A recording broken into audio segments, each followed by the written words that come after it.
ഒന്നെങ്കിൽ ലാലേട്ടൻ ചീത്ത വിളിക്കും, അല്ലെങ്കിൽ എന്താ പറയുക, ലാലേട്ടൻ ഷൂ നക്കി എന്ന് പറയും. ലാലേട്ടന്റെ ഈ സിനിമ അടിസ്ഥാനപരമായി BJP വിരുദ്ധമായൊരു സിനിമയാണ്. എനിക്ക് ഗംഭീരമായിട്ട് ഇഷ്ടപ്പെട്ടു എമ്പുരാൻ. ധൈര്യത്തിനൊരു ഓസ്കാർ എമ്പുരാൻ കൊടുക്കണമെന്നുള്ളതാണ് എൻ്റെ അഭിപ്രായം. ശ്രീ K. സുരേന്ദ്രനെ കുറിച്ച് സുരാജ് വെഞ്ഞാറമൂടും അല്ലെങ്കിൽ അദ്ദേഹത്തെ പശ്ചാത്തലമാക്കി സുരാജ് വെഞ്ഞാറമൂടും മണിക്കുട്ടനും പറയുന്ന ഒരു ഡയലോഗ് ഉണ്ട്. പറയാൻ പോലും കൊള്ളില്ല. ടോവിനോ PK രാംദാസിന്റെ മകനായ ജതിൻ രാംദാസ് BJPയോടുകൂടെ ചേർന്നു അല്ലെങ്കിൽ ഹിന്ദുത്വവാദികളുടെ ചേർന്ന് കേരളത്തിന്റെ ഭരണം പിടിക്കാൻ നോക്കുന്നു. അപ്പം BJPക്കാർക്ക് ചൊറിയില്ലേ, ആർഎസ്കാർക്ക് ചൊറിയില്ലേ? കഥ മുഴുവൻ മോഹൻലാലിന് അറിയായിരുന്നു. ഇടയ്ക്കുള്ള സീൻസ് എല്ലാം മോഹൻലാൽ കണ്ടിട്ടുണ്ട്. സിനിമ പൂർണ്ണമായി കണ്ടിട്ടുണ്ടോ ഇല്ലയോ എന്ന് ആന്റണി പെരുമ്പാവൂർ പോലും പറഞ്ഞില്ല. ഇന്ത്യയുടെ ആത്മാവിനേറ്റ മുറിവാണ്. ഗോദ്രയിലെ ട്രെയിൻ തീവപ്പും ഇന്ത്യയുടെ ആത്മാവിനേറ്റ മുറിവാണ്. ട്രെയിൻ ബേണിംഗ്, സബർമതി എക്സ്പ്രസിന്റെ ബേണിംഗ് വേണ്ട രീതിയിൽ കാണിച്ചില്ല, അത് അവ്യക്തമായി കാണിച്ചു, സ്വയം തീ കത്തിയെന്ന രീതിയിൽ കാണിച്ചു എന്നൊക്കെയാണ്. കേരള സ്റ്റോറിയെ എതിർക്കുന്നവർ പറയും ഇങ്ങനെ ഒന്നും നടന്നിട്ടില്ല, കള്ളമാണെന്ന്. കേരള സ്റ്റോറിയെ അനുകൂലിക്കുന്നവർ പറയും ഇത് മുഴുവൻ സത്യമാണെന്ന്. എമ്പുരാൻ ഗംഭീര സിനിമയാണ്. മലയാളത്തിന്റെ KGF ആണ്. കേരള സിനിമയെ ഇന്ത്യൻ തലത്തിലേക്കും ലോക തലത്തിലേക്കും ഉയർത്തുന്ന സിനിമയാണ്. വലത് നിൽക്കുന്നവരും ഇടത് നിൽക്കുന്നവരും ലാലേട്ടൻ മാപ്പ് പറഞ്ഞു എന്നാ പറയുന്നത്. അങ്ങനെയല്ല. ലാലേട്ടൻ മാപ്പ് പറഞ്ഞോ? ഇല്ല. ലാലേട്ടൻ കൃത്യമായിട്ട് എഴുതിയിരിക്കുകയല്ലേ, ഖേദ പ്രകടനം നടത്തുന്നു. മുരളി ഗോപി എടുക്കുന്നത് സ്ട്രോങ് സ്റ്റാൻഡാണ്, ലാലേട്ടൻ എടുക്കുന്നത് സോഫ്റ്റ് സ്റ്റാൻഡാണ്. ഈ കഴിഞ്ഞ ഇലക്ഷന്, അതായത് തൊട്ട് കഴിഞ്ഞ ലോക്സഭാ ഇലക്ഷന് മല്ലികാ സുകുമാരൻ നരേന്ദ്രമോദിജിക്ക് വേണ്ടിയും നരേന്ദ്രമോദിജിയുടെ കാൻഡിഡേറ്റ്സിന് വേണ്ടിയും ക്യാമ്പയിൻ ചെയ്ത വ്യക്തിയാണ്. എന്നാൽ പൃഥ്വിരാജ് BJP വിരുദ്ധനാണ്, മുരളി ഗോപി BJP വിരുദ്ധനാണ്. അതിന് യാതൊരു തെറ്റുമില്ല. അദ്ദേഹത്തിന്റെ അച്ഛൻ ഒരു BJP അംഗമാണ്, അതായത് ഭരത് ഗോപി സാറ് ഒരു BJPയുടെ അംഗമാണ്. പൃഥ്വിരാജിനെ ചീത്ത വിളിക്കുന്നതിന് യാതൊരു അർത്ഥവുമില്ല. പൃഥ്വിരാജിന്റെ ഭാര്യയെ ചീത്ത വിളിക്കുന്നതിന് അർത്ഥമില്ല, അമ്മയെ ചീത്ത വിളിക്കുന്നതിന് അർത്ഥമില്ല. പൃഥ്വിരാജിന് മറ്റേ ISIS ബന്ധം എന്നൊക്കെ പറയുന്നത് ഉളുപ്പില്ലാത്ത കള്ളമാണ്. സംഘപരിവാറിന്റെ അടക്കമുള്ള വിമർശനങ്ങളും കാര്യങ്ങളും സിനിമയ്ക്ക് ശരിക്കും ഗുണമല്ല ചെയ്തിട്ടുള്ളത്. എല്ലാ സിനിമയിലും വിവാദം, ആ സിനിമയ്ക്ക് കുറച്ച് അറ്റൻഷൻ കിട്ടും. സുരേഷ് ഗോപിക്ക് അദ്ദേഹത്തിന്റെ പേര് ഇപ്പം ഇന്ന് കേട്ടതാണ്, സുരേഷ് ഗോപിയുടെ പേര് അതിൽ വേണ്ടാന്നും അത് വെട്ടാൻ പറഞ്ഞെന്നും പറഞ്ഞു. അതുകൊണ്ട് മോഡിജി നിരപരാധിയും നിഷ്കളങ്കനുമാണ് ഗുജറാത്ത് കലാപത്തിൽ നിന്ന് കോടതികൾ വിധിച്ചാണ്. നമുക്ക് അതിനപ്പുറം തെളിവൊന്നും ഇല്ലല്ലോ. ഈ ബിൽക്കിസ് ബാനുവിനെ റേപ്പ് ചെയ്തവന്മാർ ഏതെങ്കിലും ഹിന്ദുവിന് വേണ്ടിയാണോ പോയി റേപ്പ് ചെയ്തത്? ബിൽക്കിസ് ബാനുവിന് ഈ ട്രെയിൻ കത്തിക്കലുമായിട്ട് യാതൊരു ബന്ധവുമില്ലല്ലോ. ബിൽക്കിസ് ബാനു എന്ന് പറയുന്ന പ്രഗ്നന്റ് ആയ ലേഡി ഒരു ട്രെയിനും കത്തിച്ചിട്ടില്ല, ഒരു ഹിന്ദുത്വവാദിയും ദ്രോഹിച്ചിട്ടില്ല. മേജർ രവി പടം മോശമാണെന്ന് ഇവിടെയും പറയുന്നില്ല. അദ്ദേഹത്തിന് സിനിമ ഗംഭീരമായി ഇഷ്ടപ്പെട്ടു. പക്ഷേ ലാലേട്ടനെ ഇങ്ങനെ ആക്രമിക്കുന്ന കാണുമ്പോൾ ലാലേട്ടന്റെ കൂടെ സുഹൃത്തായ മേജർ രവി അദ്ദേഹത്തിന്റെ ഒരു വികാരം പറഞ്ഞു. അതൊക്കെ ചുമ്മാ പറയാം. എന്താ ലെഫ്റ്റനന്റ് കേണൽ പദവി ആർക്കെങ്കിലും ഇഷ്ടത്തിന് എടുത്ത് കൊടുക്കുന്ന സാധനമാണോ? പട്ടാളം കൊടുക്കുന്നില്ലേ? അതിന് രാഷ്ട്രീയക്കാർക്ക് എന്താ കാര്യം? രാഷ്ട്രീയക്കാരുടെ കൺസെന്റും കൂടെ അല്ലെങ്കിൽ ഭരണ നേതൃത്വത്തിന്റെ കൺസെന്റ് എടുക്കുമായിരിക്കും. വാട്സാപ്പ് വഴി ഇംഗ്ലീഷ് പഠിക്കാൻ ഇംഗ്ലീഷ് കഫേ ഉള്ളപ്പോൾ ഇംഗ്ലീഷ് ഒരു വിഷയമേ അല്ല. English cafe presents you the perfect English. English cafe, we present you the perfect English. WhatsApp now 9633388575. നമസ്കാരം. അപ്പോൾ എമ്പുരാന്റെ ഒരു വിവാദങ്ങളൊക്കെ കത്തി നിൽക്കുകയാണ്. അപ്പോൾ അതിനകത്ത് താങ്കൾ ഒരു മോഹൻലാൽ ആരാധകൻ എന്നതിനപ്പുറം ഒരു ഭക്തൻ എന്നാണ് പലപ്പോഴും പറയാറുള്ളത്. ഈ നിമിഷത്തിൽ ശരിക്കും എന്താണ് പറയാനുള്ളത്? നമ്മുടെ നാട്ടിന്റെ ഏറ്റവും വലിയ അഭാവം, കുറവ് ഒരു മിഡിൽ ഗ്രൗണ്ട് ഇല്ല എന്നുള്ളതാണ്. ഒന്നെങ്കിൽ ലാലേട്ടൻ ചീത്ത വിളിക്കും, അല്ലെങ്കിൽ എന്താ പറയുക, ലാലേട്ടൻ ഷൂ നക്കി എന്ന് പറയും. നമ്മുടെ സോഷ്യൽ മീഡിയയെ കാണുന്ന കാര്യമാണ്. അങ്ങനെയല്ല. ലാലേട്ടൻ എല്ലാവരുടെയാണ്. ലാലേട്ടന്റെ ഈ സിനിമ അടിസ്ഥാനപരമായി BJP വിരുദ്ധമായൊരു സിനിമയാണ്. അതായത് കേരള സ്റ്റോറീസ്, കാശ്മീർ ഫയൽസ്, ഛാവ, ഇതൊക്കെ BJP അനുകൂലിക്കുന്ന സിനിമകളാണ്. അല്ലെങ്കിൽ BJP മുമ്പോട്ട് വെക്കുന്ന പ്രത്യയശാസ്ത്ര നിലപാടുകളെ അംഗീകരിക്കുന്ന, അനുകൂലിക്കുന്ന സിനിമകളാണ്. എന്നാൽ നേരെ തിരിച്ച് എമ്പുരാൻ BJP RSSനെ എതിർക്കുന്ന, ഹിന്ദുത്വത്തെ എതിർക്കുന്ന സിനിമയാണ്. ഹിന്ദുക്കളെ അല്ല, ഹിന്ദുത്വം എന്ന് പറയുന്ന രാഷ്ട്രീയ പ്രത്യയശാസ്ത്രത്തെ എതിർക്കുന്ന സിനിമയാണ്. അങ്ങോട്ടും ഇങ്ങോട്ടും സിനിമ എടുക്കുന്നതിൽ ഒരു പ്രശ്നവുമില്ല. പക്ഷേ ചില മയവും മര്യാദയും കാണിക്കണം. ഇപ്പം കേരള സ്റ്റോറി വന്നു. 3 പെൺകുട്ടികളുടെ കഥയാണ് 32,000 പേർക്ക് സംഭവിച്ചു എന്ന് പറഞ്ഞത്. അത് കള്ളമാണ്. 3 പെൺകുട്ടികൾ പോയി എന്ന് പറഞ്ഞ സത്യവും 32,000 പേര് പോയി എന്ന് പറഞ്ഞത് കള്ളവുമാണ്. ഇതിനെ ബാലൻസായി നമുക്ക് കാണാൻ പറ്റണം. എനിക്ക് ഗംഭീരമായിട്ട് ഇഷ്ടപ്പെട്ടു എമ്പുരാൻ. ധൈര്യത്തിനൊരു ഓസ്കാർ എമ്പുരാൻ കൊടുക്കണമെന്നുള്ളതാണ് എൻ്റെ അഭിപ്രായം. എന്നാൽ അതോടൊപ്പം ആ 2 ജില്ലകൾ മറ്റേ ബോംബിട്ട് തകർക്കും, അതായത് നമ്മുടെ ഡാം ബോംബിട്ട് തകർക്കും, 2 ജില്ല മുങ്ങിപ്പോവും എന്നൊക്കെ പറയുന്നത് കുറച്ച് ഓവറാണ്. ശ്രീ K. സുരേന്ദ്രനെ കുറിച്ച് സുരാജ് വെഞ്ഞാറമൂടും അല്ലെങ്കിൽ അദ്ദേഹത്തെ പശ്ചാത്തലമാക്കി സുരാജ് വെഞ്ഞാറമൂടും മണിക്കുട്ടനും പറയുന്ന ഒരു ഡയലോഗ് ഉണ്ട്. പറയാൻ പോലും കൊള്ളില്ല. തമാശ പറഞ്ഞതാണ്. പക്ഷെ പ്രശ്നം എന്താ അറിയോ? ജീവിച്ചിരിക്കുന്ന ഒരാളല്ലേ. അപ്പൊ അദ്ദേഹത്തിന് മക്കളില്ലേ, അദ്ദേഹത്തിന് കുടുംബമില്ലേ? അവർക്കിത് കാണുമ്പോൾ ഒരു ഡിസ്റെസ്പെക്ട് തോന്നൂലേ, ബഹുമാനക്കുറവ് തോന്നൂലേ?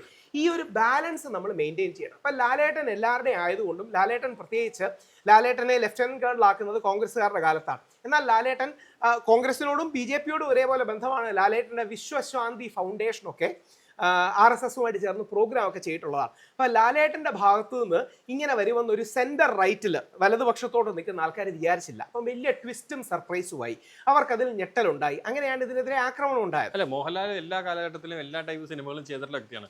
ഇപ്പോ മറ്റേ കമ്മ്യൂണിസം ഉള്ള ലാൽസലാം പോലെയുള്ള സിനിമകൾ ചെയ്തിട്ടുണ്ട്. ഇപ്പോ അങ്ങനെയുള്ള പല പക്ഷേ ഈ സിനിമയുടെ ഇതിവൃത്തം എന്താ? ഈ സിനിമയുടെ ഇതിവൃത്തം എന്ന് പറഞ്ഞാൽ ടോവിനോ എന്ന് പറയുന്ന ദൈവപുത്രൻ എന്ന് പറഞ്ഞാൽ യേശുക്രിസ്തുവിനെ അല്ല, ഇവിടെ ടോവിനോ PK രാംദാസിന്റെ മകനായ ജതിൻ രാംദാസ് BJPയുടെ കൂടെ ചേർന്നു, അല്ലെങ്കിൽ ഹിന്ദുത്വവാദികളുടെ കൂടെ ചേർന്ന് കേരളത്തിന്റെ ഭരണം പിടിക്കാൻ നോക്കുന്നു. സുരേന്ദ്രൻജി അപ്പോൾ ഇനീഷ്യലി 10 കോടി രൂപ പുള്ളിയുടെ മൊബൈലിലോട്ട് അയച്ചു കൊടുക്കും. ഇതൊക്കെയാണല്ലോ. അപ്പം പ്രകടമായ രാഷ്ട്രീയമുണ്ട്. നമ്മുടെ മേടയിൽ രാജനാണ് വലിയൊരു അളവ് വരെ ശ്രീ പിണറായി വിജയൻ അടക്കമുള്ളൂ. ബാക്കി എല്ലാവരെയും സോഫ്റ്റ് ആയിട്ടേ വിമർശിച്ചിട്ടുള്ളൂ. ഇതിന്റെ കേന്ദ്ര കഥാതന്തു BJPയും RSSൽ നിന്ന് കേരളത്തെ രക്ഷിക്കാൻ സ്റ്റീഫൻ നെടുമ്പള്ളി വരുന്നു എന്നുള്ളതാണ്. അപ്പം BJPക്കാർക്ക് ചൊറിയില്ലേ, RSSകാർക്ക് ചൊറിയില്ലേ? അവിടെയാണ് ഇതിലൊരു മയവും നയവുമാണ് വേണ്ടത്. അതിനെ മധ്യമാർഗം എന്ന് വിളിക്കാം, മിഡിൽ ഗ്രൗണ്ട് എന്ന് വിളിക്കാം, ബാലൻസ് എന്ന് വിളിക്കാം. ചില മാന്യതയും മര്യാദയും നമുക്ക് കാണണം. ആവിഷ്കാര സ്വാതന്ത്ര്യം എന്ന് പറയുന്നത്. മറ്റൊരു കാര്യം ചോദിക്കാം, താങ്കൾ ഈ RSSും അങ്ങനെയുള്ള സംഘടനകളോട് അടുത്ത് നിൽക്കുന്നതുകൊണ്ട് ചോദിക്കുന്നതാണ്. ഇപ്പൊ ശരിക്കും ഈ സിനിമയുടെ പാട്ടുകൾ കട്ട് ചെയ്ത് മാറ്റാൻ BJP ഭാഗത്തുനിന്നോ അല്ലെങ്കിൽ സംഘപരിവാർ ഭാഗത്തുനിന്നുള്ള സമ്മർദ്ദം ഉണ്ടായിട്ടുണ്ടോ? അല്ല, വ്യക്തിപരമായ ആരും സമ്മർദ്ദം ചെലുത്തി കാണില്ല. പക്ഷേ സോഷ്യൽ മീഡിയയിൽ അടക്കം ആൾക്കാർക്ക് പൾസ് കിട്ടുമല്ലോ. ഇപ്പൊ ശ്രീ രാജീവ് ചന്ദ്രശേഖർജി വളരെ നല്ല നിലപാടാണ് എടുത്തത്. ശ്രീ MT രമേശ്, അദ്ദേഹമാണ് ആദ്യം ഇതിനെക്കുറിച്ച് സിനിമയായിട്ട് കണ്ടാകുന്ന നിലപാടെടുത്തത്. പക്ഷേ ഗ്രൗണ്ടിൽ നിൽക്കുന്ന RSS BJP പ്രവർത്തകർക്ക് ഇത് വലുതായ വേദന തോന്നുകയും അവരുടെ വലിയൊരു റിയാക്ഷന്റെ വേലിയേറ്റം വരികയും അതിനെ കൂടെ ലാലേട്ടൻ ഉൾക്കൊണ്ട്, ഓർക്കുക, ലാലേട്ടൻ മാപ്പ് പറഞ്ഞില്ല, ഖേദപ്രകടനം നടത്തി. ലാലേട്ടൻ ആരെയും തള്ളി പറഞ്ഞില്ല, പൃഥ്വിരാജ് ചതിച്ചതാണെന്ന് പറഞ്ഞില്ല. അങ്ങനെയായിരുന്നു ചില ആൾക്കാർ കഥയുണ്ടാക്കിയത്. അതായത് പൃഥ്വിരാജ് ചതിച്ചു എന്നുള്ളതാണ്. നമുക്കിപ്പം മനസ്സിലാവുന്നുണ്ട്. മോഹൻലാൽ, ഈ കഥ മുഴുവൻ മോഹൻലാലിന് അറിയായിരുന്നു. ഇടയ്ക്കുള്ള സീൻസ് എല്ലാം മോഹൻലാൽ കണ്ടിട്ടുണ്ട്. സിനിമ പൂർണ്ണമായി കണ്ടിട്ടുണ്ടോ ഇല്ലയോ എന്ന് ആന്റണി പെരുമ്പാവൂർ പോലും പറഞ്ഞില്ല. കണ്ടോന്നാകാം, കണ്ടില്ല. പത്രസമ്മേളന സമയത്ത് കൊച്ചിയിൽ നടന്ന 26-ാം തീയതി മോഹൻലാൽ കണ്ടു എന്ന് പറഞ്ഞില്ല. കൃത്യമായിട്ട് പൃഥ്വിരാജ് പറയുന്നുണ്ട്, ദുബായ് ഓഫീസിൽ, അതായത് ആശീർവാദ് സിനിമാസിന്റെ ദുബായ് ഓഫീസിൽ വെച്ച് മോഹൻലാലിനോടും അതുപോലെ തന്നെ ആന്റണി പെരുമ്പാവൂരിനോടും 6 മണിക്കൂർ നീണ്ടു നിൽക്കുന്ന രീതിയിൽ തിരക്കഥ പറഞ്ഞു കേൾപ്പിച്ചാണ്, കഥയും തിരക്കഥയും പറഞ്ഞു കേൾപ്പിച്ചത്. ഇത്ര വ്യക്തമായി പറഞ്ഞൊരു കാര്യത്തിൽ പിന്നീട് നിങ്ങളുടെ തന്നെ അനുഭവമുള്ള മേജർ രവി പറയുന്നു അദ്ദേഹത്തിന് കഥ അറിയില്ല. ഞാൻ ചോദിക്കുന്നത്, മോഹൻലാൽ എന്ന് പറഞ്ഞൊരു താരത്തിന്, അദ്ദേഹം 40-47 വർഷത്തിൽ മലയാള സിനിമയിലുള്ള ഇന്ത്യൻ സിനിമയിൽ നിൽക്കുന്ന താരത്തിന് ഒരു കഥ കേൾക്കാതെ സിനിമ അറിയാതെ സിനിമ ചെയ്തു എന്ന് പറയുന്നത് അങ്ങനൊന്നും, അതൊക്കെ വെറുതെ പറയാം. പൃഥ്വിരാജിനെ ഒറ്റതിരിഞ്ഞ് ആക്രമിക്കുന്നതിൽ യാതൊരു അർത്ഥവുമില്ല. പക്ഷെ ലാലേട്ടൻ സിനിമ കണ്ടോ ഇല്ലയോ എന്ന് അറിയില്ല. ലാലേട്ടൻ 26-ാം തീയതി കൊച്ചിയിലെ ഒരു പരിപാടിയിൽ സിനിമ കണ്ടു എന്ന് പറഞ്ഞു. പക്ഷെ സിനിമ പൂർണ്ണമായി കണ്ടോ എന്ന കാര്യത്തിൽ ഒരു സംശയമുണ്ട്. ഇന്ന് ഞാൻ ചോദിക്കട്ടെ, ഇവിടെ ഇറങ്ങുന്ന അദ്ദേഹം 350-400ഓളം സിനിമകൾ അഭിനയിച്ച നടൻ, പുള്ളി ഇറങ്ങുന്ന എല്ലാ സിനിമകളും കാണണമെന്ന് നിർബന്ധമുണ്ടോ? ഇല്ല, സിനിമ എന്താ അറിയോ, പൊളിറ്റിക്കലി സെൻസിറ്റീവ് അല്ലേ, നമ്മൾ ഈ കണ്ണടച്ചിരിട്ടാക്കണോ? അതായത് ഇപ്പൊ ഈ കലയ്ക്ക് വേണ്ടി എന്നൊക്കെ പറയുന്നവരെന്നാ കേരള സ്റ്റോറി വന്നപ്പോൾ 3-നെ 32,000 ആക്കിയത് ശരിയായില്ലെന്ന് പറഞ്ഞ് എന്തുകൊണ്ടാ? കലയ്ക്ക് വേണ്ടിയാണെന്ന് പറഞ്ഞുകൂടായിരുന്നു. അങ്ങനെയല്ല, നമ്മൾ ഇതിന്റെ അണ്ടർലൈങ്, ഇതിന്റെ അന്തർധാര എന്ന് പറയുന്നത് പലപ്പോഴും രാഷ്ട്രീയമല്ലേ, അല്ലെന്ന് പറഞ്ഞിട്ട് എന്താ കാര്യം നമുക്കെല്ലാം മനസ്സിലായില്ലേ? ഇന്ത്യയിൽ നടന്നൊരു സംഭവത്തിന്റെ ആവിഷ്കാരമാണ് ഈ സിനിമയിൽ കാണിക്കുന്നത്. അപ്പൊ അങ്ങനെ ഒരു ആവിഷ്കാരം ഈ സിനിമയിൽ കാണിച്ചു എന്ന് കരുതി കഴിഞ്ഞൊരു 150 വർഷം അല്ലെങ്കിൽ 200 വർഷത്തെ കാലപ്പഴക്കമുള്ള ഒരു സംഘടനയ്ക്ക് അല്ലെങ്കിൽ സംവിധാനത്തിന് വർഷമാണ്. ഗുജറാത്ത് കലാപങ്ങൾ നടന്നു, ഇന്ത്യയുടെ ആത്മാവിനേറ്റ മുറിവാണ്.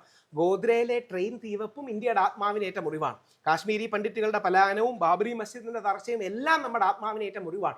അപ്പോൾ RSSലെ BJPയിലെ ഒരുപാട് പേർക്കുള്ള ഒരു ചിന്ത, ഗോദ്ര അല്ലെങ്കിൽ നമ്മുടെ ഗോദ്രയിലെ ട്രെയിൻ ബേണിംഗ്, സബർമതി എക്സ്പ്രസിന്റെ ബേണിംഗ് വേണ്ട രീതിയിൽ കാണിച്ചില്ല, അത് അവ്യക്തമായി കാണിച്ചു, സ്വയം തീ കത്തിയെന്ന രീതിയിൽ കാണിച്ചു എന്നൊക്കെയാണ്. അങ്ങോട്ടും ഇങ്ങോട്ടും 2-3 കമ്മീഷൻ റിപ്പോർട്ടുകൾ അങ്ങോട്ടും ഇങ്ങോട്ടും പറയുന്നുണ്ട്. പക്ഷേ ഇതാണ് ഇവരുടെ വിമർശനം. ഇത് മാത്രമല്ല, ഇതും എല്ലാ കാര്യങ്ങളും കൂടെ ആവുമ്പോൾ അത് തീർച്ചയായും പ്രശ്നം ഉണ്ടാവില്ലേ. ഇപ്പം ഇതിന്റെ പ്രശ്നമേ ഈ കലയ്ക്ക് വേണ്ടി മാത്രമാണ്, ഇത് സിനിമയായി കണ്ടാൽ പോരെ എന്ന് പറയുമ്പം ഇത് സിനിമയല്ലല്ലോ. നമ്മളെല്ലാം ജീവിതത്തിൽ കേട്ട പൊളിറ്റിക്കൽ സ്റ്റേറ്റ്മെന്റ്സ് അല്ലേ.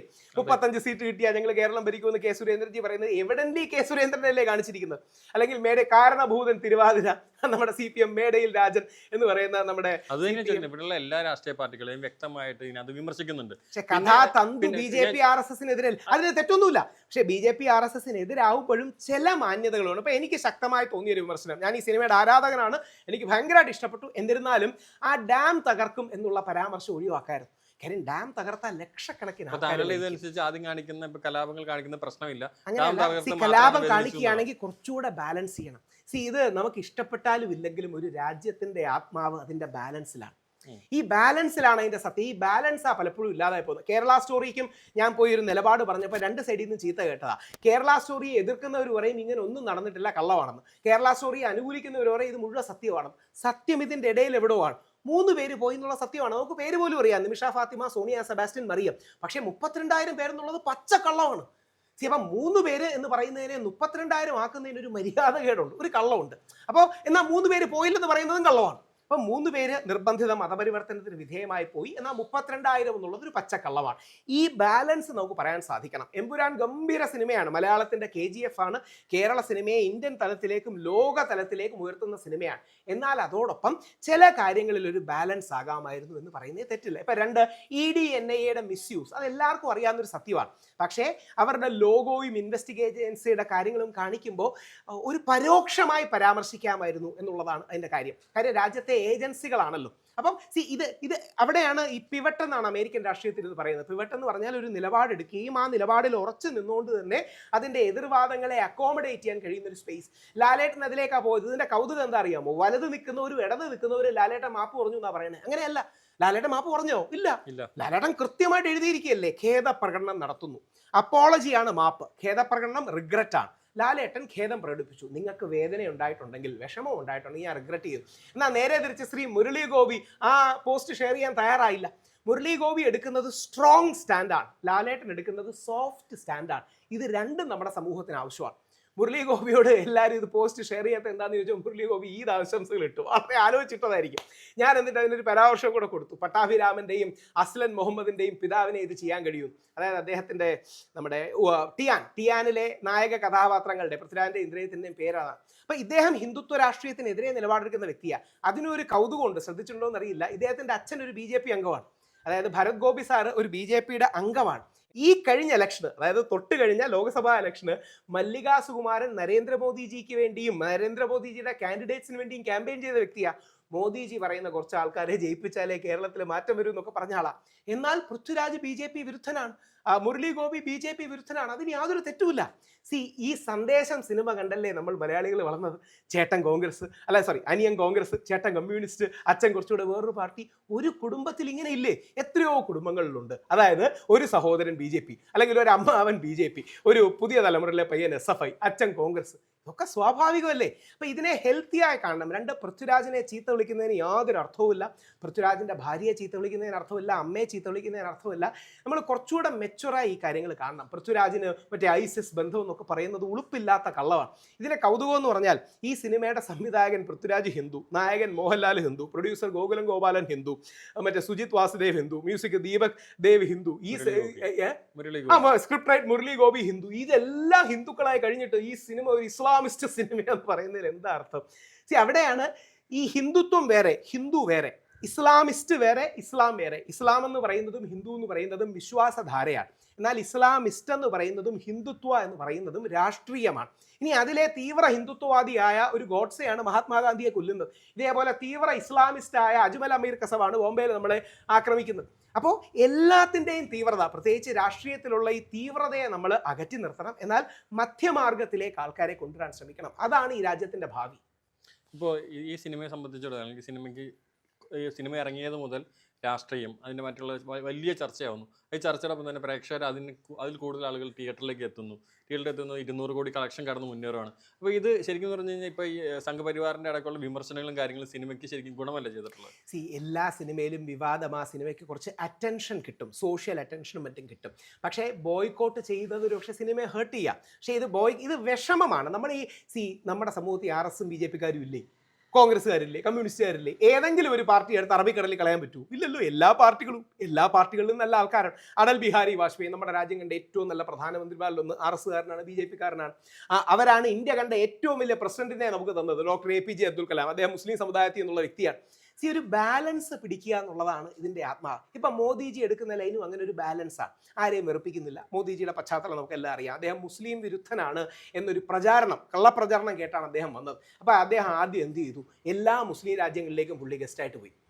അപ്പോൾ പാലസ്തീനിൽ വരെ ചെന്ന് പാലസ്തീൻ്റെ പരമോന്നത ബഹുമതി നേടി. ഇത് ബാലൻസിന് വേണ്ടി ചെയ്യുന്നതാണ് എന്ന് പറഞ്ഞാൽ ആത്മാർത്ഥമല്ല ചെയ്യുന്നു എന്നല്ല, ആത്മാർത്ഥമായി ബാലൻസിന് വേണ്ടി ചെയ്യുന്നു എന്നുള്ളതാണ്. ഈ സത്യം എല്ലാവരും മനസ്സിലാക്കിയാലേ ഒരു രാജ്യത്തിന് മുമ്പോട്ട് പോകാൻ കഴിയൂ. ഈ ബാലൻസ് നമുക്ക് മെയിൻറ്റെയിൻ ചെയ്യാൻ കഴിയുമ്പോഴാണ് ഒരു രാജ്യം അതിൻ്റെ ശക്തമായി മുമ്പോട്ട് പോകാൻ കഴിയുക. ആ ബാലൻസിലേക്ക് കൊണ്ടുവരാൻ നമുക്ക് കഴിയട്ടെ എന്നുള്ളതാണ് പ്രാർത്ഥന. ഇപ്പോൾ ഈ അതുപോലെ പൃഥ്വിരാജിനെ വിമർശിച്ചു. ചില ആളുകൾ ഇപ്പോൾ തിരുവനന്തപുരത്തൊക്കെ തന്നെയുള്ള BJP-യിലുള്ള പ്രധാന TV-ലടക്കം വന്ന് സംസാരിക്കുന്ന വ്യക്തികൾ പറയുന്നു അദ്ദേഹത്തിൻ്റെ മുമ്പിലെ വീടുകൾക്ക് പരിശോധിച്ച് നോക്കണം. അതുപോലെ അതിന്റെ പ്രശ്നം എന്താ അങ്ങനെ പറയുന്നതിന്റെ പ്രശ്നം? അജിത് ഡോവൽ എന്ന് പറയുന്ന നാഷണൽ സെക്യൂരിറ്റി അഡ്വൈസറെ അപമാനിക്കുന്നത് പോലെയല്ലേ? കഴിഞ്ഞ 10 വർഷമായിട്ട് മോദിജി അല്ലേ ഭരിക്കുന്നത്? നമ്മുടെ ഇന്റലിജൻസ് സംവിധാനങ്ങളെ കളിയാക്കുന്ന പോലെയല്ലേ? പൃഥ്വിരാജ് ഒരു ആന്റി റൈറ്റ് വിങ്ങോ anti ultra right wing stand എടുക്കുന്ന ആളാണ്. ഇപ്പൊ ലക്ഷദ്വീപ് വിഷയം പൃഥ്വിരാജ് ഉയർത്തിയത് കൊണ്ടാണ് ഈ രീതിയിൽ അത് വലിയ രീതിയിൽ ശ്രദ്ധയും മറ്റും കിട്ടിയത്. അതിൽ ഒരു തെറ്റുമില്ല. എന്താ അതിൽ തെറ്റ്? അതാണ് പൃഥ്വിരാജിന്റെ സ്റ്റാൻഡ്. ആ സ്റ്റാൻഡിനോട് നമുക്ക് സമ്മതിക്കാം, അടികൂടാം, ബഹളം വെക്കാം, തർക്കിക്കാം. പക്ഷേ അസഭ്യം, അധിക്ഷേപം, അപമാനം, വീട്ടുകാരെ ചീത്ത വിളിക്കുക തുടങ്ങിയ കാര്യങ്ങൾ പാടില്ല. പൃഥ്വിരാജ് ഒരു തത്വാധിഷ്ഠിതമായ നിലപാടെടുക്കുന്നു. അതിനെ തത്വാധിഷ്ഠിതമായി തന്നെ എതിർക്കാൻ കഴിയും. അങ്ങനെ എതിർക്കാൻ കഴിയുന്ന എത്രയോ പേര് BJP-യിലുണ്ട്.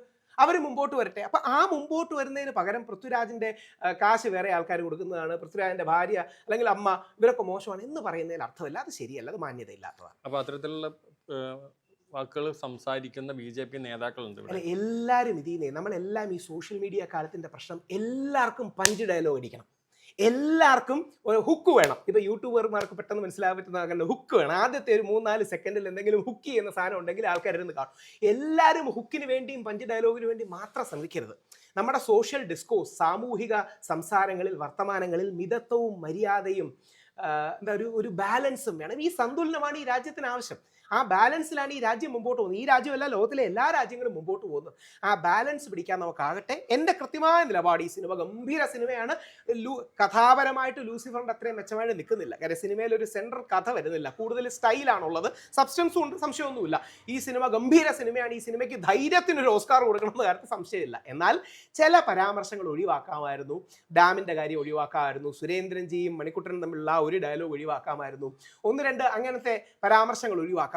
ഇതാണ് അതിന്റെ കറക്റ്റായ ബാലൻസ്. ഈ സിനിമയ്ക്ക് പോസിറ്റീവ് ഇല്ല എന്ന് ഏറ്റവും പൃഥ്വിരാജിനെ എതിർക്കുന്നവർ പോലും പറയുമോ? ഇല്ല. കേരള ചരിത്രത്തിലെ ഏറ്റവും വലിയ മലയാള സിനിമയാണ്. ഇന്നേ വരെ നമ്മുടെ ചരിത്രത്തിലെ ഏറ്റവും വലിയ മലയാള സിനിമയാണ് എമ്പുരാൻ. എന്നാൽ ഈ സിനിമയിൽ ചില ഭാഗങ്ങൾ വിമർശിക്കപ്പെടേണ്ടതെന്ന് ചോദിച്ചാൽ ഏറ്റവും ശക്തമായി ഈ സിനിമയെ സപ്പോർട്ട് ചെയ്യുന്നവരും ഉള്ളിന്റെ ഉള്ളിലെങ്കിലും അത് പറയാം, ശരിയായി, ഇത് കുറച്ച് ഓവറായിപ്പോയി, ഇത്രയും വേണ്ടായിരുന്നു. ഈ ബാലൻസ് പിടിച്ചൂടെ നമുക്ക്? ശരിക്കും പറഞ്ഞു കഴിഞ്ഞാൽ ഇപ്പോൾ ഇതിനകത്ത് ഒരു 2 മിനിറ്റ് 8 സെക്കൻഡോളം സിനിമയുടെ കട്ട് ചെയ്യപ്പെട്ടു. ഇപ്പോൾ പുതിയ വേർഷനാണ് വരാൻ പോകുന്നത്. അത് കുറച്ച് സിനിമ. അതിനകത്ത് ഏറ്റവും പ്രധാനപ്പെട്ടതെന്ന് വെച്ചാൽ ആ നന്ദി താങ്ക്സ് കാർഡിലുള്ള സുരേഷ് ഗോപിയുടെ പേരടക്കാൻ പറ്റിയെന്നുള്ളത്. അപ്പോൾ ശരിക്കും പറഞ്ഞാൽ സുരേഷ് ഗോപിയുടെ പേരടക്കാൻ പറ്റാനുള്ള സമ്മർദ്ദങ്ങൾ ഇതിനകത്ത് ഉണ്ടായിട്ടുണ്ടോ? അറിയില്ല. സുരേഷ് ഗോപിക്ക് അദ്ദേഹത്തിന്റെ പേര് ഇപ്പം ഇന്ന് കേട്ടതാണ്. സുരേഷ് ഗോപിയുടെ പേര് അതിൽ വേണ്ടാന്നും അത് വെട്ടാൻ പറഞ്ഞു എന്നും പറഞ്ഞു. അതുകൊണ്ടാണ് അത് വേണമെന്ന് പറഞ്ഞത്. സുരേഷ് ഗോപിക്ക് എന്താ വ്യക്തിപരമായിട്ട് അതിൽ വെട്ടണമെന്ന് പറഞ്ഞു. സുരേഷ് ഗോപിക്ക് താല്പര്യമില്ലെങ്കിൽ അദ്ദേഹത്തിന്റെ പേര് വെക്കുന്നതിൽ അർത്ഥമില്ല. അവിടെയാണ് നമുക്കൊരു ഇതൊരു ഹിന്ദു വിരുദ്ധ സിനിമയാണോ? അല്ല, ഇത് ഹിന്ദുത്വ വിരുദ്ധ സിനിമയാണ്. അപ്പൊ ഹിന്ദുത്വം എന്നുള്ള രാഷ്ട്രീയ ലൈൻ എതിർപ്പുള്ള സിനിമയാണ്. ഇത് ഇന്ത്യ വിരുദ്ധ സിനിമയാണോ? എങ്ങനെ ഇന്ത്യ വിരുദ്ധ സിനിമയാവും? നാളെ ഏതെങ്കിലും പോലീസുകാരെ മോശമെന്ന് കാണിച്ചത് കേരള വിരുദ്ധ സിനിമയാവും? ഇല്ല. എന്നാൽ ഏജൻസീസിന്റെ മിസ്യൂസിനെ വളരെ ശരിയായി ചൂണ്ടിക്കാണിക്കുന്നുണ്ട്. അതോടൊപ്പം എൻ്റെ ഒരു റിക്വസ്റ്റ് ഞാൻ പറഞ്ഞാണ്, ഞാൻ ഈ ടീമിനോട് തന്നെ പറഞ്ഞു, അതിൽ 1-2 പേരോട്, നരേന്ദ്രമോദിജിയെ ഇതിൽ നന്നായി കാണിക്കാറുണ്ടല്ലോ. മോദിജിക്ക് ക്ലീൻ ചിറ്റ് കിട്ടിയതാണ് കോടതികളിൽ നിന്ന്. മോദിജി നിരപരാധിയും നിഷ്കളങ്കനുമാണ് ഗുജറാത്ത് കലാപത്തിൽ നിന്ന് കോടതികൾ വിധിച്ചതാണ്. നമുക്ക് അതിനപ്പുറം തെളിവൊന്നും ഇല്ലല്ലോ. നമുക്ക് ആ തെളിവ് പരിശോധിക്കാൻ നമ്മുടെ ഏജൻസി ഒന്നും ഇല്ലല്ലോ. നമ്മൾ ആരും ആ കോടതി വിധിന്യായത്തിന് പിന്നിലുള്ള തെളിവ് കണ്ടിട്ടില്ല. കോടതിയെ വിശ്വസിക്കാൻ മാത്രമേ കഴിയുള്ളൂ. അപ്പം നരേന്ദ്രമോദിയെ പോസിറ്റീവായി കാണിക്കാറ്. ഈ RSS BJP-യോട് ചേർന്ന് നിൽക്കുന്ന എല്ലാവരും മോശക്കാരാണ് എന്ന് കാണിച്ചാൽ അവർക്ക് ചൊറിയില്ലേ? സ്വാഭാവികമല്ലേ? നാളെ കമ്മ്യൂണിസ്റ്റ് പാർട്ടിയോട് ചേർന്ന് നിൽക്കുന്ന എല്ലാവരും മോശക്കാരാണ് എന്ന് കാണിച്ചാൽ അവർക്ക് ദേഷ്യം വരില്ലേ? അല്ലെങ്കിൽ കോൺഗ്രസ് പാർട്ടിയോട് ചേർന്ന് നിൽക്കുന്ന എല്ലാവരും മോശക്കാരാണെന്ന് ചോദിച്ചാൽ അവർക്ക് വരില്ലേ? കുറച്ചുകൂടെ സത്യസന്ധവും നിഷ്പക്ഷവും സന്തുലിതവുമായി ബാലൻസ്ഡായി നമ്മൾ ഈ വിഷയങ്ങളെ കാണണം.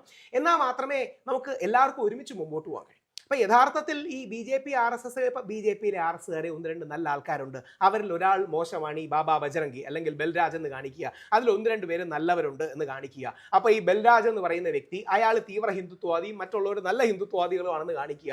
അയാളും ജതിനും കൂടെ ചേർന്ന് ഗൂഢാലോചന നടത്തി ഈ നാട്ടിനെ ഇല്ലാതാക്കാൻ ശ്രമിക്കുമ്പം നല്ല BJP-കാരുടെയും നല്ല ഹിന്ദുത്വവാദികളുടെയും കൂടെ സപ്പോർട്ടോടുകൂടി നമ്മുടെ എമ്പുരാനോ അല്ലെങ്കിൽ ആരെങ്കിലും അതിനെ ഇല്ലാതാക്കുന്നു എന്ന് കാണിച്ചാൽ കുഴപ്പമില്ല. അല്ല, ഈ ബാബാ ബജറംഗിനെ ഉപമിക്കുന്ന വ്യക്തി തന്നെ ഇതിനു മുന്നേ നേരത്തെ ഒരു പഴയൊരു അഭിമുഖത്തിൽ പറയുന്നുണ്ട്, ക്രൂരമായി സ്ത്രീകളെയും കുട്ടികളെയും അടക്കം ചെയ്തു എന്ന് പരസ്യമായി ഒരു അഭിമുഖത്തിലൂടെ പറഞ്ഞ വ്യക്തിയാണ്. അയാൾ സ്റ്റിംഗ് ഓപ്പറേഷൻ, തെഹൽക്കയുടെ സ്റ്റിംഗ് ഓപ്പറേഷനിൽ പെട്ടതാണ്. ചിലതൊക്കെ വീരവാദമാണ്. അതുപോലത്തെ ഒരുപാട് വൃത്തികെട്ടവന്മാർ ഈ നാട്ടിൽ ഉണ്ടെന്ന് കാര്യത്തിൽ ആർക്കാ തർക്കം? അങ്ങനെ ഇപ്പം ഈ കാണിച്ചിരിക്കുന്ന റേപ്പ് എന്ന് പറഞ്ഞല്ലോ, അത് ബിൽക്കിസ് ബാനുവിന്റെ കഥയാണ്. ബിൽക്കിസ് ബാനു എന്ന് പറയുന്ന വ്യക്തിയെ ബിൽക്കിസ് ബാനുവിന്റെ അമ്മയുടെ ഫ്രണ്ടിട്ട് റേപ്പ് ചെയ്തു. ബിൽക്കിസ് ബാനുവിന്റെ അമ്മയെ ബിൽക്കിസ് ബാനുവിന്റെ ഫ്രണ്ടിട്ട് റേപ്പ് ചെയ്തു. അവരുടെ 3 വയസ്സുള്ള കുട്ടിയെ കൊന്നു. എന്നിട്ട് ആ കൊന്നവന്മാരെല്ലാം ഇടയ്ക്ക് പരോളിൽ നിന്ന് വെളിയിറങ്ങിയപ്പോൾ ഇയാൾക്ക് മാലയും ലഡ്ഡും ഒക്കെ കൊണ്ടു കൊടുത്തു. സ്വാതന്ത്ര്യ സമരത്തിൽ നിന്ന് വന്നിട്ട് പോയല്ലോ, ഒരു സ്ത്രീയെ റേപ്പ് ചെയ്തിട്ട് പോയല്ലേ. നിങ്ങൾ ഇത് കാണുന്ന ഈ ഹിന്ദുത്വവാദികളും ആലോചിക്കേണ്ട ഒരു കാര്യം, ഈ ബിൽക്കിസ് ബാനുവിനെ റേപ്പ് ചെയ്തവന്മാർ ഏതെങ്കിലും ഹിന്ദുവിന് വേണ്ടിയാണോ പോയി റേപ്പ് ചെയ്തത്? ബിൽക്കിസ് ബാനുവിന് ഈ ട്രെയിൻ കത്തിക്കലുമായിട്ട് യാതൊരു ബന്ധവുമില്ലല്ലോ. ബിൽക്കിസ് ബാനു എന്ന് പറയുന്ന പ്രഗ്നന്റ് ആയ ലേഡി ഒരു ട്രെയിനും കത്തിച്ചിട്ടില്ല, ഒരു ഹിന്ദുത്വവാദിയും ദ്രോഹിച്ചിട്ടില്ല. പക്ഷേ തൻ്റെ ഉള്ളിലുള്ള പെർവേർട്ട്നെസ്, തൻ്റെ ഉള്ളിലുള്ള ഈവിളിനെ വെളിയിലായിട്ട് കാണിച്ചല്ലേ ഇത്. അപ്പം അതിനെയൊന്നും നമ്മൾ അംഗീകരിക്കരുത്, അതിനൊന്നും ആരും അംഗീകരിക്കാൻ തോന്നുന്നില്ല. ഇന്ത്യൻ സുപ്രീം കോടതി വളരെ നീതിന്യായത്തോടെ അവരെ എല്ലാം തിരിച്ച് ജയിലിലോട്ട് വഹിച്ചു. വളരെ പോസിറ്റീവാണ്. ഇന്ത്യൻ സുപ്രീം കോടതി ഇവർക്കെല്ലാം ഇത് കൊടുത്തു, മറ്റേ റെമിഷൻ കൊടുത്തു, ഇവർക്കെല്ലാം കോടതി ജയിലിൽ നിന്ന് വിട്ടു. സുപ്രീം കോടതി എല്ലാവരെയും പിടിച്ചു തൂക്കി ജയിലിലേക്ക് ഇട്ടു. നല്ല കാര്യമാണ്. പക്ഷേ ഈ കലാപത്തിന്റെ ഒരു തുടർച്ചയായിട്ടാണ് ഈ സംഭവം അരങ്ങേറുന്നത്. അതിന്റെ ആ അന്തസ്സത്ത അല്ലെങ്കിൽ അവരുടേതായ മാനസിക ഇത് ബന്ധപ്പെട്ട കാര്യമായിട്ട് കൃത്യമായിട്ട് ചെയ്തൊരു കാര്യമാണ്. അതിന് തെറ്റ് ചെയ്യാത്ത, ഇതിനകത്ത് യാതൊരുവിധ പങ്കുമില്ലാത്ത ആളുകളാണ് അന്ന് കൊല്ലപ്പെട്ടത്. ഒരു സംശയവുമില്ല, ഒരു തർക്കവുമില്ല. അത് തന്നെയാണ് ഈ സിനിമയിൽ ഒരുവിധം അവർ കാണിക്കാൻ ശ്രമിക്കുന്നത്. അതിനൊന്നും സായിദ് മസൂദിന്റെ വേദനയാണ്, റിവെഞ്ച് സ്റ്റോറിയാണ്. അതിൽ സായിദ് മസൂദിനോട് മോഹൻലാൽ പറയുന്നുണ്ട്, നിന്റെ പ്രതികാരം നിന്റേത് മാത്രമല്ലാത്തൊരു ദിവസം ഉണ്ടായി വരുമെന്ന്. അതായത് ആ പ്രതികാരം ചോദിക്കാൻ സഹായിക്കുന്നത് മോഹൻലാൽ എന്ന് പറയുന്ന നമ്മുടെ അബ്രഹാം ഖുറേഷി, അബ്രാമോ, സ്റ്റീഫൻ നെടുമ്പള്ളിയോ ഒക്കെയാണ്. എന്നിട്ട് അവർ ചോദിക്കും, മലബാറി നീ എന്തിനാണ് എന്നെ കൊല്ലുന്നതെന്ന് നമ്മുടെ ബജറംഗി ചോദിക്കും. അപ്പോൾ മോഹൻലാൽ പറയും, മലബാറി അല്ല, ഹിന്ദുസ്ഥാനി, ഇന്ത്യക്കാരനായിട്ട് ആണ് കൊല്ലുന്നത്. അപ്പോൾ ഈ ബാലൻസ് പിടിക്കുന്നതിൽ കുറച്ച് അമിതമായിട്ട് ലെഫ്റ്റിലോട്ട് ടിൽറ്റ് ചെയ്തു. കുറച്ചുകൂടെ സെൻട്രൽ പിടിക്കായിരുന്നു എന്നുള്ളതാണ്. അല്ല, ഇപ്പൊ പടം തുടങ്ങുമ്പോൾ തന്നെ ടൈറ്റിൽ കാർഡിനോടൊപ്പം തന്നെ തീവണ്ടി കത്തിക്കുന്നു അടക്കമുള്ള സാധനങ്ങളെല്ലാം തന്നെ കാണിക്കുന്നുണ്ട്. പക്ഷേ അതൊരു പാസിംഗ് റെഫറൻസ് ആയി കാണിച്ചു എന്നുള്ളതാണ്. അവിടെയാണ് ഇതിന്റെ പ്രശ്നം. എന്താ അറിയില്ല, ഞാൻ പറയട്ടെ, ഇതിന്റെ ചരിത്രം പറയുന്ന സമയങ്ങളിലും, അതായത് ഒരു തർക്കം ഉണ്ടാകുന്ന, ഒരു റെയിൽവേ സ്റ്റേഷനിലൊക്കെ തർക്കം ഉണ്ടാകുന്ന, ആ തർക്കത്തിന്റെ സമയത്ത് നാലോളം ബോഗികൾക്ക് തീ പിടിക്കുന്നതാണ്. അതിന് വ്യക്തമായിട്ടുള്ള ഒരു കാരണമോ റീസൺസോ എങ്ങും പറയുന്നില്ല. അപ്പൊ അതിനുശേഷം ഉണ്ടാകുന്ന കാര്യങ്ങൾക്കാണ് വ്യക്തതയും കൃത്യമായിട്ടുള്ള ഡീറ്റെയിൽസ് ഉള്ളത്. 2 കമ്മീഷൻ റിപ്പോർട്ട് ഉണ്ട്. ഒന്നാമത്തെ കമ്മീഷൻ റിപ്പോർട്ട് പറയുന്നത് ആക്സിഡന്റലി തീ കത്തി എന്നാണ്. രണ്ടാമത്തെ കമ്മീഷൻ റിപ്പോർട്ട് പറയുന്നത് പ്രീ പ്ലാൻഡ് ആയിട്ട് കത്തിച്ചു എന്നാണ്. കോടതി വിധി വന്നപ്പോൾ ഇതിന്റെ മുഖ്യ ആസൂത്രകൻ നിരപരാധിയാണെന്ന് കോടതി പറഞ്ഞു. എന്നാൽ ബാക്കിയുള്ളവരുടെ കൺവിക്ഷൻ അപ്ഹോൾഡ് ചെയ്തു. എനിക്കറിയില്ല ഇതിൽ എന്താ സത്യം. നമുക്ക് ഭയങ്കര അത്ഭുതകരമാണ്. ആ ഫുള്ള് കേസ് വായിച്ചു നോക്കുകയാണെങ്കിൽ ആദ്യ കമ്മീഷൻ റിപ്പോർട്ട് പറഞ്ഞു ആക്സിഡന്റലി കത്തി, അതാണ് റെയിൽവേയുടെ കമ്മീഷൻ റിപ്പോർട്ട്. നാനാവധി കമ്മീഷൻ ആണെന്ന് തോന്നുന്നു, അവർ പറഞ്ഞു പ്രീ പ്ലാൻഡ് കോൺസ്പിറസി ആണെന്ന് പറഞ്ഞു. ആദ്യം ബാനർജി കമ്മീഷൻ വേറെയാണ് പറഞ്ഞത്. പിന്നീട് കോടതി വിധി വന്നപ്പം മറ്റേ മൗലവി ഫൈസി എന്നെന്തുവാണ് അദ്ദേഹത്തിന്റെ പേര്, പുള്ളി നിരപരാധിയാണെന്ന് കോടതി പറഞ്ഞു. അദ്ദേഹമാണ് പ്രോസിക്യൂഷൻ പറയുന്ന മുഖ്യ ആസൂത്രകൻ, അദ്ദേഹം നിരപരാധിയാണെന്ന് പറഞ്ഞു. എന്നാൽ ബാക്കിയുള്ളവർ അവിടെയാണ് ആദ്യത്തിന്റെ ഘട്ടങ്ങളിൽ കൃത്യമായിട്ടുള്ള ഒരു ധാരണ എങ്ങും ഇല്ല. പക്ഷെ അതിനുശേഷം നടന്ന കലാപങ്ങൾക്ക് കൃത്യമായിട്ടുള്ള അത് മാത്രം കാണിച്ചിരുന്നെങ്കിൽ പ്രശ്നമില്ല. അതും ഒരു സീക്വൻസ് അല്ലേ അത്, ആ വൃത്തികേട് ചെയ്യുന്നവർ. എന്നാൽ ഈ കാണിക്കുന്ന മൗസി എന്ന് പറയുന്ന ബൽരാജിന്റെ അല്ലെങ്കിൽ ബാബാ ബജറംഗിയുടെ മൗസി യഥാർത്ഥത്തിൽ നല്ല ഹിന്ദുവാണ്, വിശ്വാസിയായ ഹിന്ദുവാണ്, മതത്തെ രാഷ്ട്രീയവുമായി ചേർത്ത് ദ്രോഹിക്കരുത് എന്ന് പറയുന്ന ഹിന്ദുവാണ്. അവർ മുസ്ലിങ്ങൾക്ക് വേണ്ടി പടവരുതെന്നാണ് കാണിച്ചിരിക്കുന്നത്. ഇവിടെ sense of balance is the important thing. ആ ബാലൻസ്, അതായത് നമ്മൾ ഇങ്ങനെ ഇതാണ് സെൻറ്ററെങ്കിൽ ഒന്നെങ്കിൽ സിനിമ ഇങ്ങനെ ആയിരിക്കും, അല്ലെങ്കിൽ ഇങ്ങനെ ആയിരിക്കും. ഒന്നെങ്കിൽ വലതോട്ട് ചാഞ്ഞായിരിക്കും, അല്ലെങ്കിൽ ഇടതോട്ട് ചാഞ്ഞായിരിക്കും. അമിതമായി ഇടതോട്ട് ചായാതിരുന്നാൽ മതി, അമിതമായി വലതോട്ട് ചായാതിരുന്നാൽ മതി. ഈ ചരിത്രം പറയുന്നില്ല തീവണ്ടി കത്തിക്കുന്നത്, അതിനുള്ള കൃത്യമായിട്ടുള്ള ഒരു ഉത്തരം എങ്ങും ഇതുവരെ കൃത്യമായിട്ടുള്ള ഒരു തർക്കങ്ങൾ മാത്രമാണ്. അപ്പൊ അവസാന വിധി എന്ന് പറഞ്ഞാൽ കോടതിയിൽ ആ കേസ് കിടക്കുന്നു, കോടതി ഇതുവരെ ഉള്ളവരുടെ കൺവിക്ഷൻ അപ്ഹോൾഡ് ചെയ്തു എന്നല്ലേ പറയാൻ പറ്റൂ. 2002 നടന്നൊരു സംഭവത്തിന് ഇത്ര വർഷങ്ങളായിട്ടുള്ള അല്ലെങ്കിൽ കൃത്യമായിട്ടുള്ള ഒരു ഡീറ്റെയിലിംഗ് ഇതുവരെ നടന്നിട്ടില്ല. പക്ഷെ അതിനുശേഷമുള്ള കലാപത്തിന് കൃത്യമായ തെളിവുകളും കൃത്യമായ രീതിയിലുള്ള താങ്കൾക്കടക്കം കൃത്യമായിട്ട് ഇങ്ങനെയൊക്കെയാണ് സംഭവിച്ചതെന്നും ഇതാണ് സംഭവിച്ചതും അതാ സിനിമയിൽ കൃത്യമായി കാണിക്കുന്നത്. മറ്റു സമയത്ത് ഇപ്പോഴും കൺഫ്യൂഷൻസ് ഉണ്ട്. അപ്പൊ കൺഫ്യൂഷൻസ് ഇല്ലാത്തൊരു ഭാഗം കൃത്യമായി കാണിക്കുന്നതിൽ എന്താണ് തെറ്റുള്ളത്? അല്ല, അവിടെയാണ് കൺഫ്യൂഷൻ ഉണ്ടെന്ന് പറയുമ്പോഴും ആസ് ഓഫ് നൗ, ഇപ്പൊ എനിക്ക് അതിന്റെ ഡീറ്റെയിൽസ് അറിയില്ല, ആസ് ഓഫ് നൗ അതിൽ 11 പേരാണെന്നാണ് എൻ്റെ ഓർമ്മ. 11 പേരെ ഗുജറാത്ത് ഹൈക്കോടതി ആദ്യം കുറ്റക്കാരെന്ന് വിധിക്കുന്നുണ്ട്, പിന്നെ സുപ്രീം കോടതി കുറ്റക്കാരെന്ന് വിധിക്കുന്നുണ്ട്. അപ്പോൾ പിന്നെ ഇടയ്ക്ക് 2-3 പേരുടെ പരോൾ അടക്കം അനുവദിക്കുന്നില്ല. അപ്പോൾ ചില പ്രശ്നങ്ങളുണ്ട് എന്ന് നമ്മൾ അംഗീകരിക്കണം. അപ്പോൾ അവിടെയാണ് ഇതൊരു ചില പ്രശ്നങ്ങളുള്ള രീതിയിൽ തന്നെയാണല്ലോ പടം തുടങ്ങുമ്പോൾ ടൈറ്റിൽ കാർഡ് കാണിക്കുന്നുണ്ടല്ലോ. അത് അവിടെയാണ് അത് മാത്രമല്ല, അതാ പറഞ്ഞത്, അത് മാത്രമല്ല എല്ലാം കൂടെ വരുമ്പം ഇത് പിന്നീട് എന്താ IUF PKR എന്ന് പറയുന്ന കാര്യം ജതിൻ അനൗൺസ് ചെയ്യുമ്പോഴും എല്ലാം കൂടെ ക്യുമുലേറ്റീവായി വരുമ്പോൾ ഉണ്ടാകുന്നൊരു പ്രശ്നം. നിലവിൽ സോഷ്യൽ മീഡിയയിലടക്കം അല്ലെങ്കിൽ BJP നേതാക്കൾ അല്ലെങ്കിൽ ബാക്കിയുള്ളവർ പറയുന്ന ഒരു ഭാഗം എന്ന് വെച്ച് കഴിഞ്ഞാൽ സിനിമയുടെ ആദ്യത്തെ 20 അല്ലെങ്കിൽ 30 മിനിറ്റിൽ നടക്കുന്ന ഈ കലാപവുമായിട്ട് ബന്ധപ്പെട്ട വിഷയങ്ങളിൽ മുസ്ലിം വിഭാഗത്തിൽപ്പെടുന്ന ആളുകളാണ് ഇത് തീവണ്ടി കത്തിച്ചതെന്നും ആ വിഷയങ്ങൾ കൃത്യമായി കാണിക്കുന്നില്ല എന്നും അതിനുശേഷം നടക്കുന്ന വിഷയങ്ങൾ ഹിന്ദുക്കളെ മാത്രം ഇത് ചെയ്യുന്ന രീതിയിൽ കാണിച്ചു എന്നാണ്. പക്ഷെ ഇപ്പോൾ താങ്കൾ തന്നെ അടക്കം നിരവധി അല്ലെങ്കിൽ യൂട്യൂബിലും അല്ലെങ്കിൽ വിക്കിപീഡിയയിലും അതല്ലെങ്കിൽ ഗൂഗിളിലൊക്കെ സെർച്ച് ചെയ്യുമ്പോൾ ഈ തീവണ്ടി കത്തിയതിന് കൃത്യമായിട്ടുള്ള ഒരു വിവരണം, കൃത്യമായിട്ടുള്ള ഒരു കൺക്ലൂഷൻ അതിനില്ല. പക്ഷെ അതിനുശേഷമുള്ള കലാപങ്ങൾക്ക് കൃത്യമായിട്ടുള്ള കൺക്ലൂഷൻ ഉണ്ട്. അതൊരു ചെറിയ ഗ്രേ ഏരിയ ഉണ്ട്. അതാ ഞാൻ പറഞ്ഞത്, നമുക്കിപ്പോ ഇതിൽ എവിടെങ്കിലും ഒരു സ്ഥലത്തൊരു നിലപാടെടുക്കണമല്ലോ. ഒന്നെങ്കിൽ അത് ആക്സിഡന്റ് ആണോ, അല്ലെങ്കിൽ അത് കത്തിച്ചതാണോ, പ്രീ പ്ലാൻ കോൺസ്പിറസി ആണോ.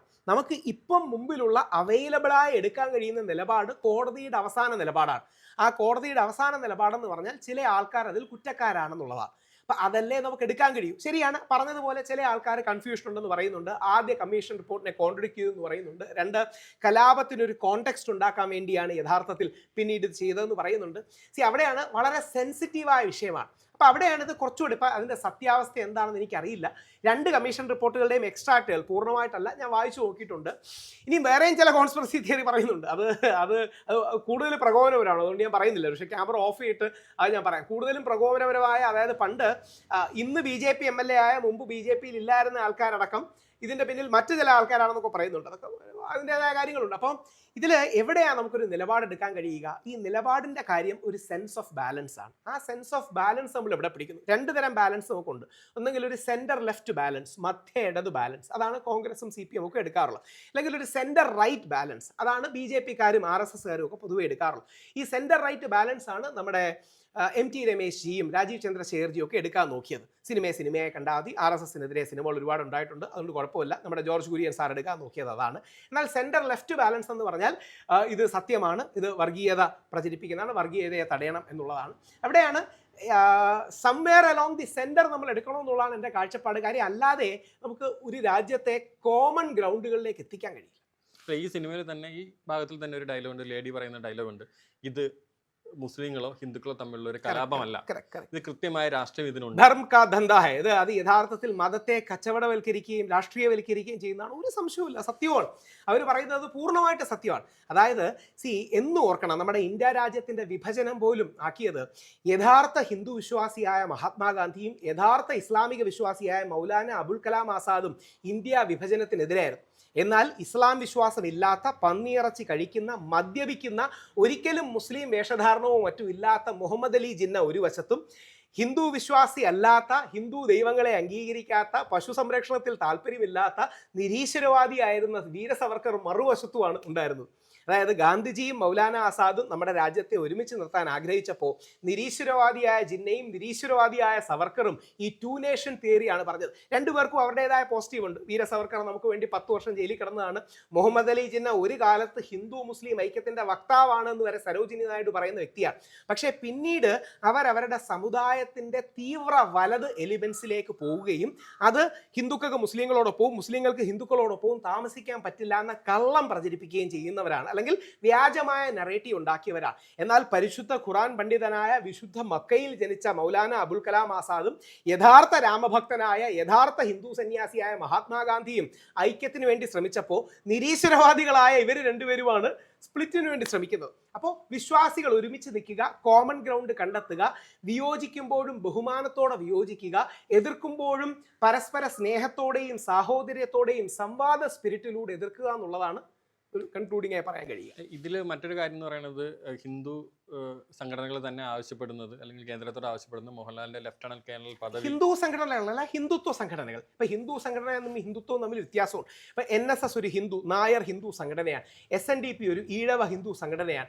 യോഗക്ഷേമ സഭ എൻ്റെ അമ്മ യോഗക്ഷേമ സഭയുടെ സംസ്ഥാന വനിതാ പ്രസിഡന്റാണ്. അവർ ഒരു ബ്രാഹ്മണ ഹിന്ദു സംഘടനയാണ്. KPMS ഒരു പുലയ ഹിന്ദു സംഘടനയാണ്.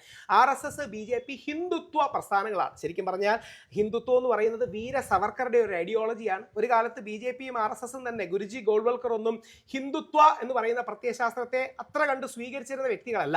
അല്ല, ഞാൻ ചോദിച്ചതെന്ന് വെച്ച് കഴിഞ്ഞാൽ ലെഫ്റ്റനന്റ് കേണൽ പദവി വേണം, അതൊക്കെ ചുമ്മാ പറയാതെ. എന്താ ലെഫ്റ്റനന്റ് കേണൽ പദവി ആർക്കെങ്കിലും ഇഷ്ടത്തിന് എടുത്ത് കൊടുക്കുന്ന സാധനമാണോ? പട്ടാളം കൊടുക്കുന്നതല്ലേ? അതിന് രാഷ്ട്രീയക്കാർക്ക് എന്താ കാര്യം? രാഷ്ട്രീയക്കാരുടെ കൺസെന്റും കൂടെ, അല്ലെങ്കിൽ ഭരണ നേതൃത്വത്തിന്റെ കൺസെന്റ് എടുക്കുമായിരിക്കും.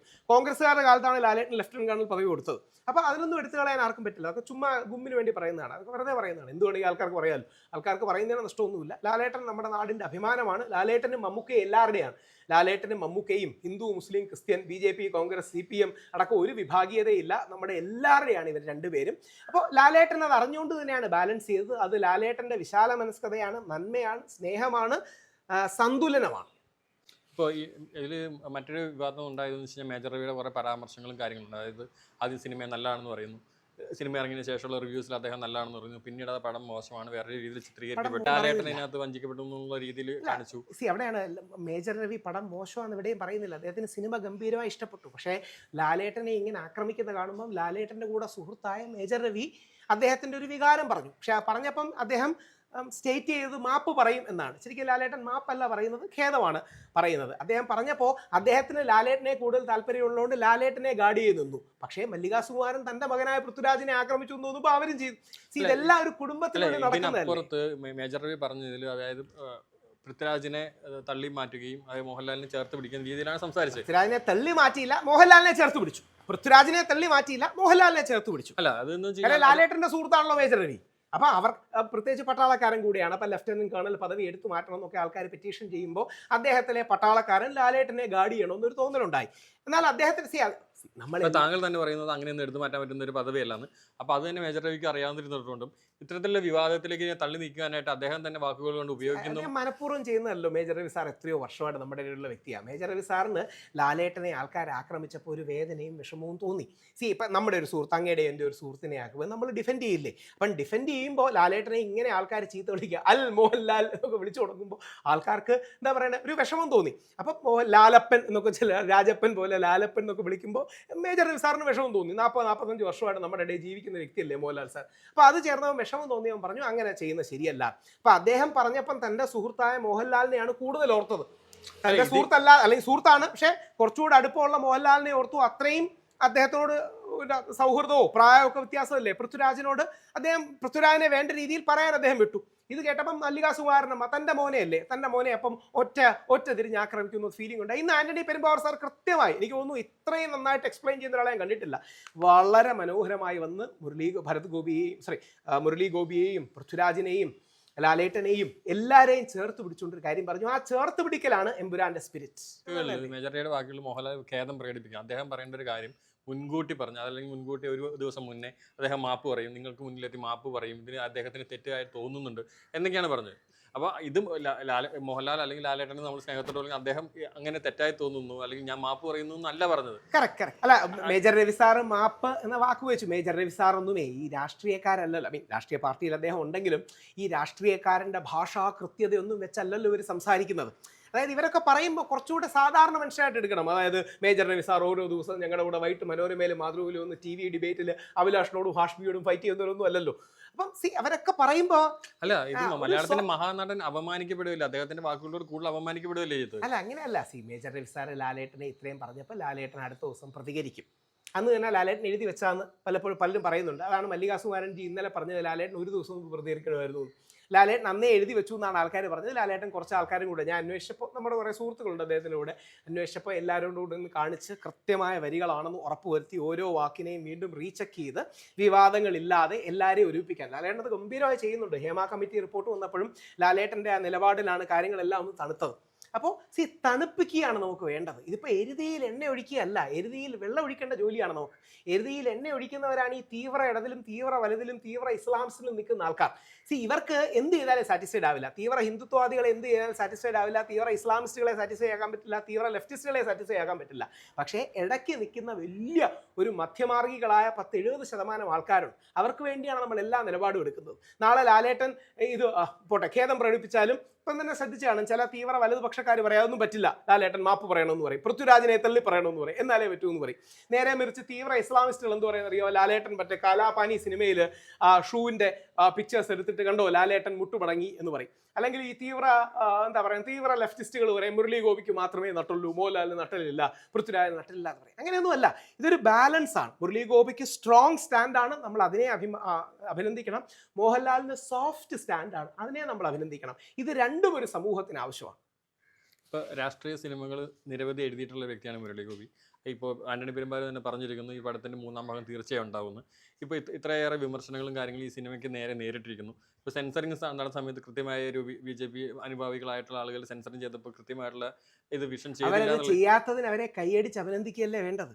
ഈ സെൻസർ ബോർഡിൽ ഇരിക്കുന്ന BJP RSSന്റെ ആൾക്കാർ, ശ്രീ GM മഹേഷ്, തപസ്യയിലുള്ള GM മഹേഷ് അടക്കമുള്ളവർ ഈ സിനിമയെ കട്ട് ചെയ്യാൻ കാണിച്ചില്ലെന്ന് പറഞ്ഞാൽ ഏറ്റവും വലിയ നന്മയല്ലേ, അവരുടെ പോസിറ്റീവ് അല്ലേ നമ്മൾ കാണുന്നത്. അത് ബാക്കിയുള്ള അനുഭാവികൾ മനസ്സിലാക്കുന്നില്ലല്ലോ. അത് മനസ്സിലാക്കുന്നില്ല എന്നുള്ള വേറെ കാര്യം. അവരുടെ നന്മയും ഈ സിനിമ വരട്ടെ, മറു സിനിമ വരട്ടെ, ഇതെല്ലാം ഉദ്ദേശമല്ലേ.